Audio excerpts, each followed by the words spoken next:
Immediate পয়েন্টগুলো মানে ভ্যাকেন্সিগুলো fill up করা উচিত। কিন্তু কিছু কিছু ক্ষেত্রে গভর্নমেন্টের হাত বাঁধা হয়ে যায়, তখন কেউ না কেউ গিয়ে আজকাল একটা পিল করে দেয়, আর সেটা ওয়ান সাইডেড ডিসিশনও হয়ে যায়। আমরা বললেও আমাদের কথা মানতে চায় না। বিচারটা আমার হাতে নেই ভাই, এটা তোমাদের বুঝতে হবে। ওবিসি রিজার্ভেশন আমরা যখন রিক্রুটমেন্টের নোটিফিকেশন করেছিলাম, তখন কিন্তু এটা ছিল, এটা আছে। আমি কি করে চেঞ্জ করে দেবো? এবং when the matter is sub judice, supreme কোর্টে পেন্ডিং আছে, তোমরা বিশ্বাস করবে কিনা আমি জানি না, আমরা রেগুলার চেষ্টা করছি ম্যাটারটাকে রেজ করার জন্য, কিন্তু আমরা লিস্টেড করতে পারছি না। তোমরাও যদি একটু নিজেরা ইনিশিয়েটিভ নাও, তোমরাও তো কোর্টে দাঁড়াও, তোমাদের লোকও দাঁড়ায়, যে ওবিসি ম্যাটারটাকে তোমরাও যদি সাপোর্ট দিয়ে একটু বলো যে এটা তাড়াতাড়ি করুন, স্পিড আপ করুন, তা নাহলে আমাদের হেলথ রিক্রুটমেন্ট, আমাদের পুলিশি রিক্রুটমেন্ট সহ হাজার হাজার ছেলে মেয়েদের রিক্রুটমেন্ট বাকি আছে। তাই তাড়াতাড়ি রিক্রুটমেন্ট হোক।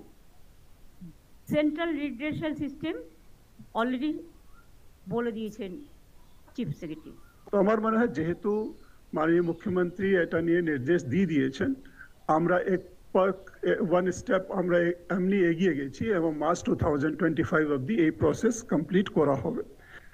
তাছাড়া যেটা রিক্রুটমেন্ট নিয়ে বলছিলেন, রিক্রুটমেন্ট নিয়ে আমরা আপনাদেরকে স্ট্যাটাস রিপোর্টেও জানিয়েছিলাম, আমরাও কমিটেড আছি যে ভ্যাকেন্ট পজিশনসগুলো আছে এটা তাড়াতাড়ি যাতে রিক্রুটমেন্ট করা হয়, এবং আমরাও চাইছি কোনো ভ্যাকেন্সি যাতে না থাকে, যেহেতু ম্যান পাওয়ারের প্রয়োজন হয় ভালো সার্ভিস দেওয়ার জন্য।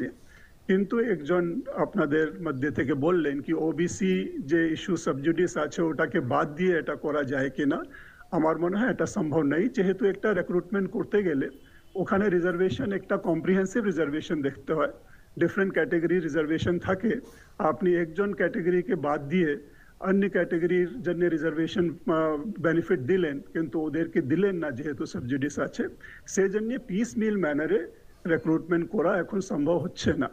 আমাদের পুলিশের ক্ষেত্রে বলুন বা হেলথ সার্ভিসের ক্ষেত্রে বলুন, যেটা রিক্রুটমেন্ট এখনো বাকি আছে, আমরা আশা করছি এই যে সাবজুডিস ম্যাটার তাড়াতাড়ি ক্লিয়ার হয়ে গেলে আমরাও কমিটেড, যেটা আমি বললাম, খুব দ্রুততার সঙ্গে আমরা প্রসিজার ফলো করে ট্রান্সপারেন্ট ম্যানারে আমরা এই রিক্রুটমেন্টগুলোকে তাড়াতাড়ি করতে চাই এবং করার আমাদের সব রকম পদক্ষেপ থাকবে।